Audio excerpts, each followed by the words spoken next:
Absolutely. I was reading a statistic the other day that while the US economy has kind of grown steadily over the past few decades, the budgeting for education has just remained stagnant over the course of many, many years. And I think that's definitely some place that could use a lot of funding, definitely. And speaking of funding, our listeners aren't really aware of this, but I actually had the privilege of working with you, DJ, over the last semester, and we'd love to kind of hear about some of the barriers Kids Creative has overcome during the past year in terms of management and ensuring the organization's sustainability throughout the pandemic. And I think it's quite a story.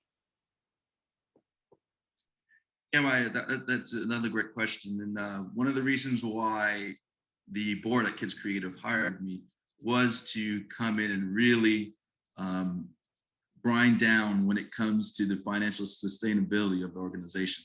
So one of the things I have been doing even pre-pandemic was putting the organization in a healthy fiscal condition.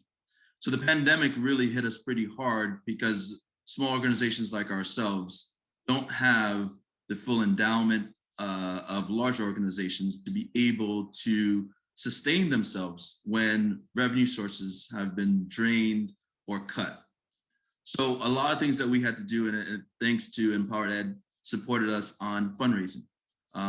That was one of the tools that I wanted to really infuse into the organization, but we had to really ramp that up quickly because of the revenue sources that had either they dried up or there was delays in our funding.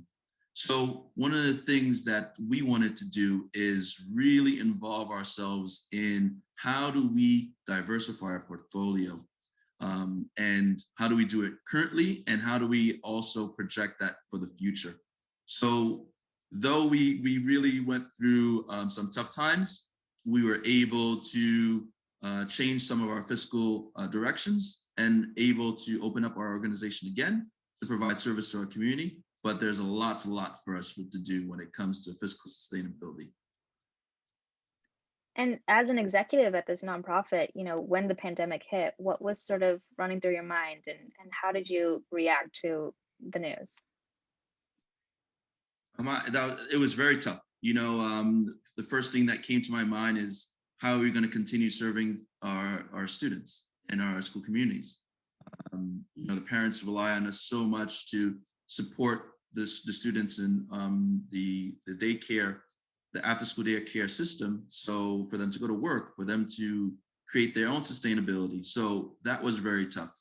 The next step was also too is that what would the staff do? My concerns are now, are we going to get to a point where the staff don't have a revenue source as well? So there were a lot of different stakeholders that I had to really consider and make some tough decisions. They were tough, but again, we got through them as an organization. But now it's time to really clamp down and support our communities even more than we did before. Absolutely. And we noticed that you've been sort of preparing diligently to introduce an online program for the kids. And I want to know more about that program.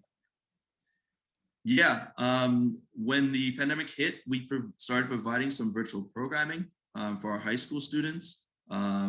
We started to build certain structures and systems for our elementary students. We will be starting our elementary after-school program, virtual programming, starting March 15th, which is very, very exciting for us. And it's been a lot of work. As we say, the virtual programming isn't a substitute, but just a sense of return to some type of normalcy by providing some support to the families. Again, it's not meant to substitute, but a means for continuation, a bridge to the eventualness of when schools reopen.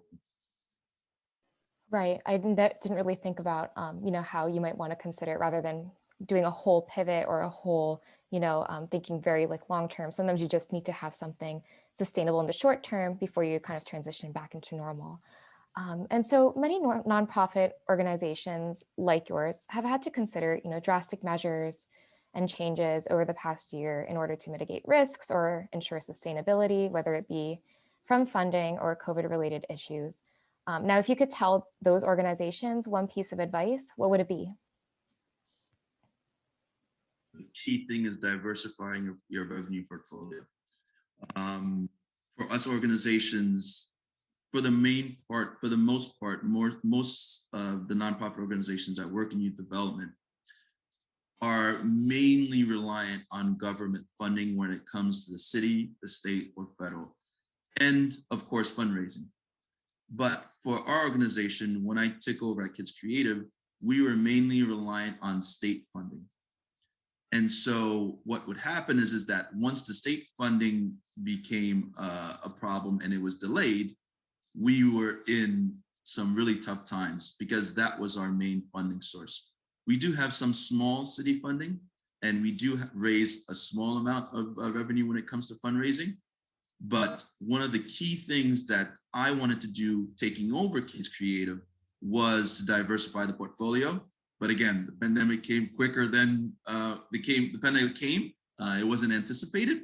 But one of the key things I would tell all executives out there is to diversify your portfolio when it comes to city funding, state funding, and your fundraising. And a lot of organizations don't have that. Also, another form of revenues also is fee for service, which is very important, where you partner with an organization or a school, and they provide you direct pay for the services that you provide. And so the key thing, Nicole, would be diversifying your portfolio so that if one revenue source has a delay or has a cut, you'll be able to shift gears and have support from the other funding source. That's something, I've never been in the position of being in management at a nonprofit, but that's something, I've never even considered, within a realm of possibility that could be something that could save you.